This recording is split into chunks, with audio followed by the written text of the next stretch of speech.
इतने क्यों घबराए हो? हे प्रभु, दुष्ट मेघनाथ ने पूरी वानर सेना को धराशायी कर दिया।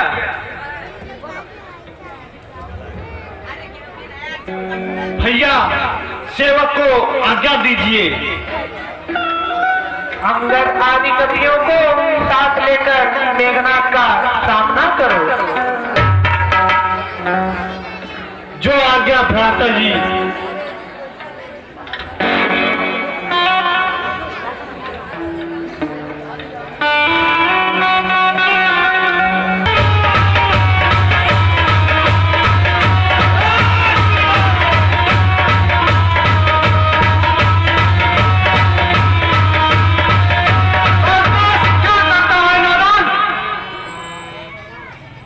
अब आ गया बलवान।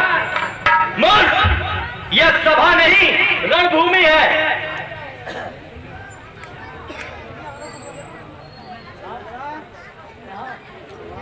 ठहर, ओ नारी चोर के औलाद, क्या बुलाता बात अपनी?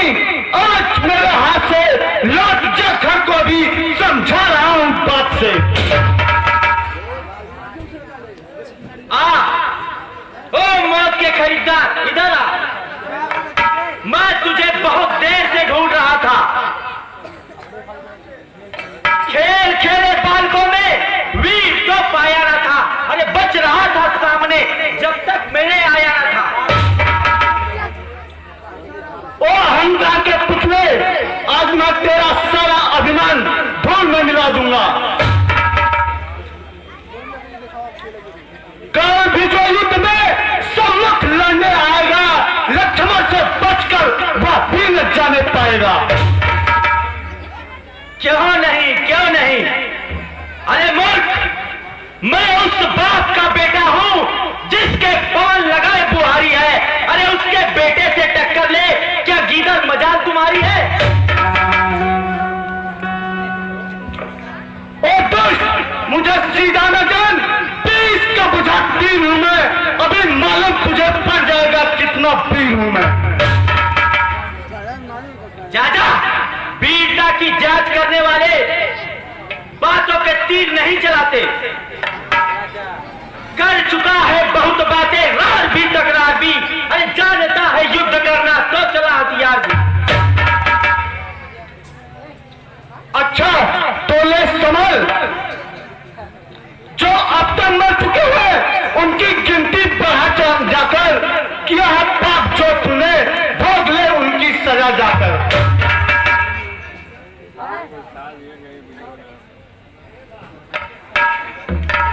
जय श्री राम।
बलवान दिखाई देता है।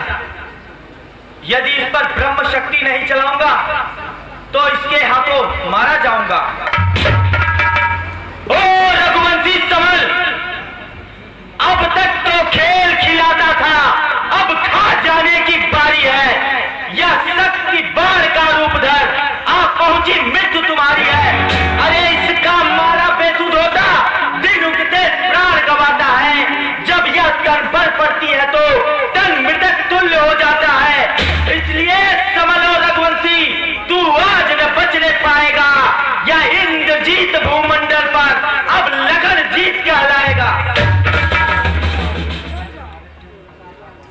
जो भी हथियार तुम्हारे थे उन सब ने हार मानी है।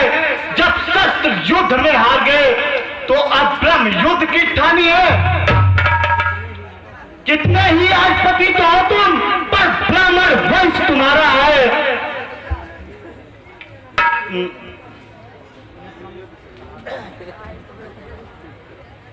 यह ब्रह्म शक्ति का आदर है जिससे सर झुका हमारा है।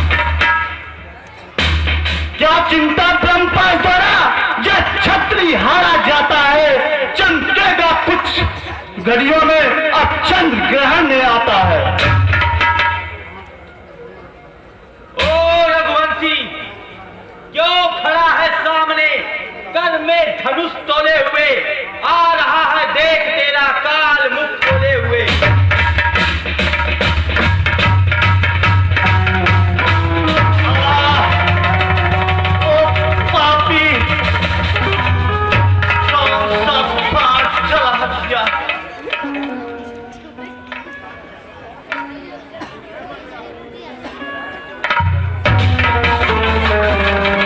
आज मेरा मन अधीर क्यों हो रहा है। विधाता सब कुशल तो है। छाती उमड़ रही है, आंसू से फूटते हैं। आता नहीं समझ में क्या भेद।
मेघनाथ ने शक्ति बाण चलाया और बड़ा घातक ही आघात पहुंचाया।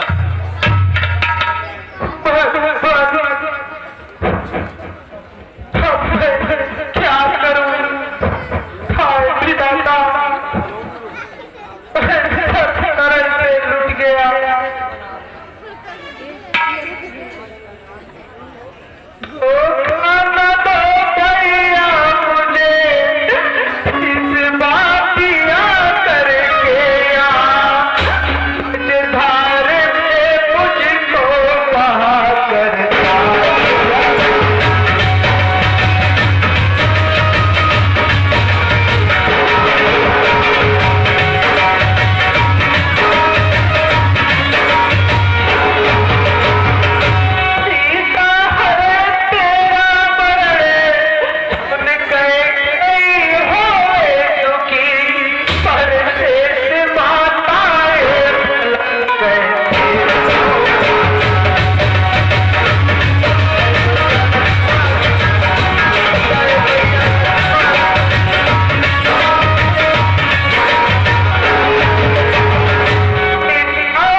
और लक्ष्मण के प्राण बचाने का कोई उपाय कीजिए।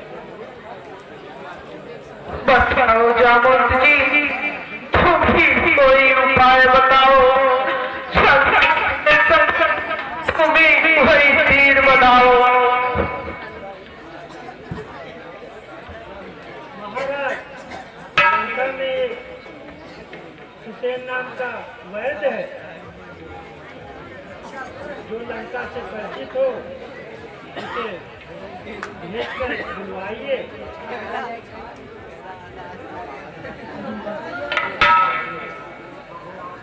प्रभु, आप धीरज रखिए। मैं अभी जाता हूँ और वैद्यराज को अपने साथ लेकर आता हूँ।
कहिए प्रभु, सेवक को क्या आज्ञा है?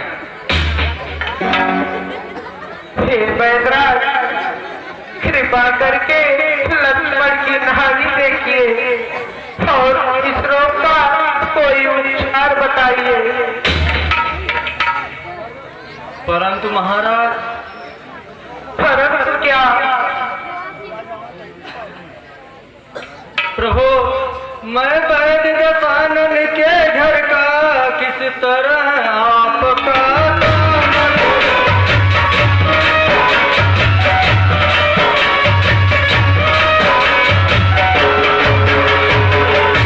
अनुचित होगा यदि बड़ी को लंका पति के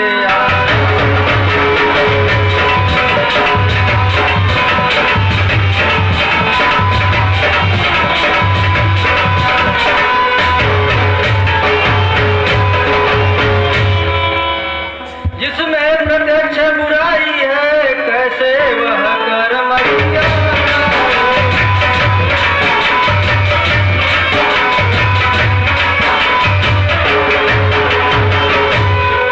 तेरा आज्ञा देते हो इस समय अधर्म किया।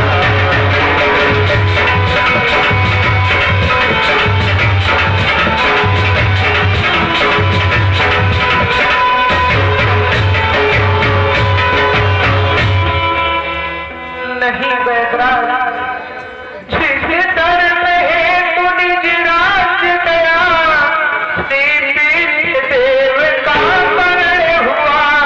जिस डर में तू प्रिय व्रत छूटा, सीता प्यारी का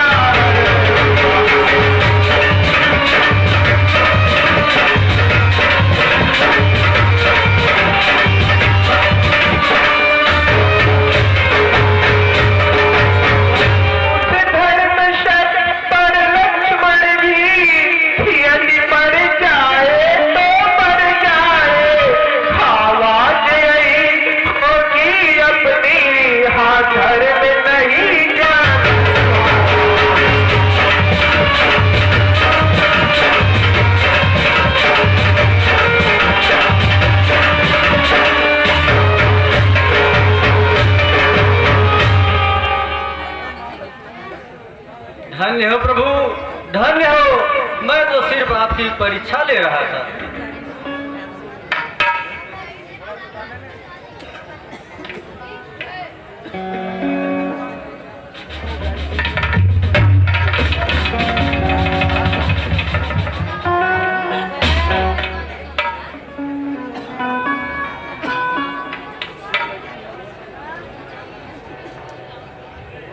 महाराज लक्ष्मण जी के मर्म स्थान पर चोट आई है।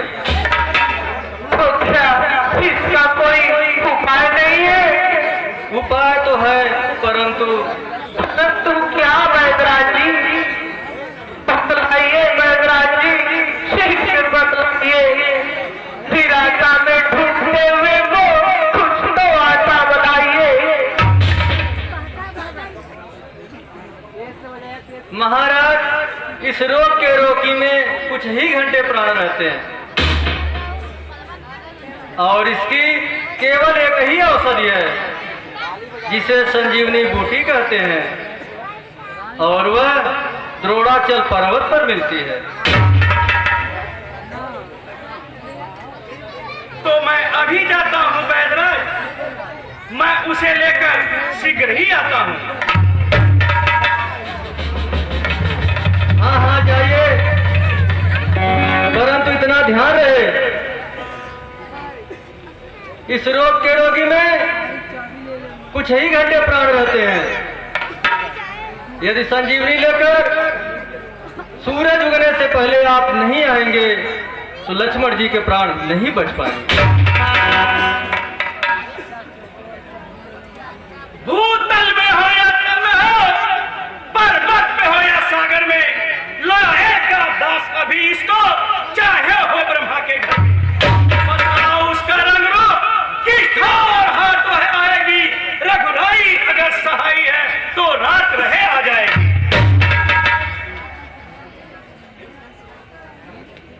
अच्छा बलबीर बढ़ो आगे, तुम ले आओगे जो द्रोणागिरी है उस पर पाओगे। ज्वाला की बात यदि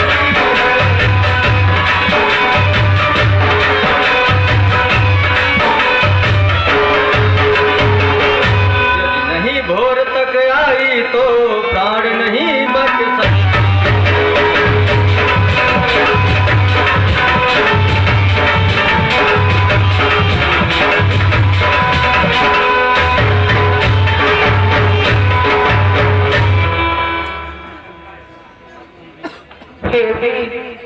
रघुकुल की लाज तेरे हाथों में है।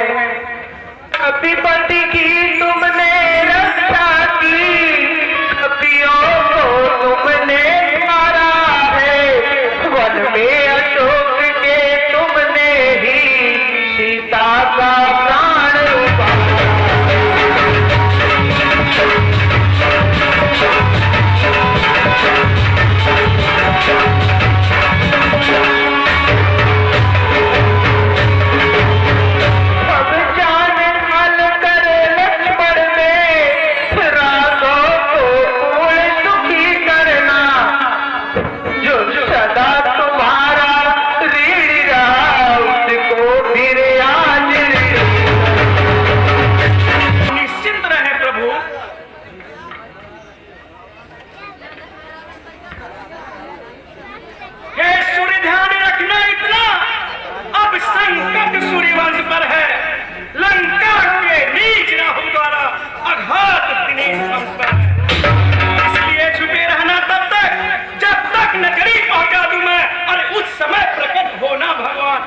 संकट निशा मिटा दूं मैं।